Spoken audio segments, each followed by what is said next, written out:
Hi, this is Super Asteroids by Zack Brants, Andrew Donaldson, and Ryan Hussin. It was our CS461 network project.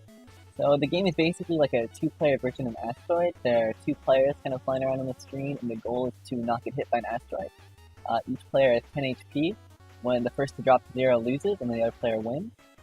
And yeah, so the goal is just to dodge the asteroid, and you can also shoot asteroids apart, try to hit the other player, try to make them hit. They split apart in different ways, as you can see on the asteroids, like the cross arrows split diagonally, and then the +1 split 4 in like the 4 cardinal directions.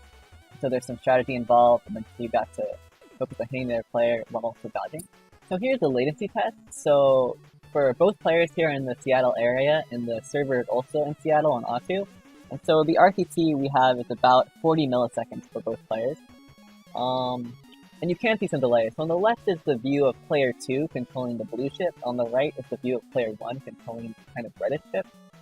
And as you can see, there's some delay. So when the player 2 moves on the left, it takes a little bit longer for the that player 2 icon on the right to catch up. And that's just the latency as it goes, as the input is recognized, but then it has to go to the server and then the other player before it's recognized by the other player. But otherwise, it's very playable. It's good reaction time. It feels nice playing the game for both sides. You can tell it's synced up very nicely overall. Yeah, so it does very well. Near the end here, at the very end, you'll see there's a slight kind of network hiccup for player 1 on the right. It kind of will stutter a bit before it gets back on track. But otherwise, it was a very good one.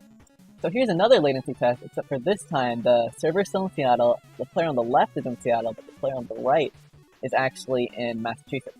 So there's quite a bit more delay. We measured the player on the right in Massachusetts, Ryan, is getting about 120 milliseconds RTT. So it's almost 3 times as much as it was before. We can still see the game plays really nicely.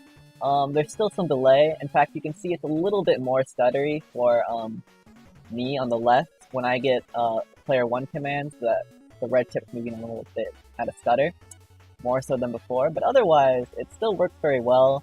There were no major kind of network hiccups during playing this game. It was good speed, very playable for both players. Yeah, so it felt really nice, despite the fact you're playing across the country. So it handled latency pretty well. So I'll just let this game continue, and you can see some more gameplay, and after that, that'll be it. So I hope you enjoyed our project.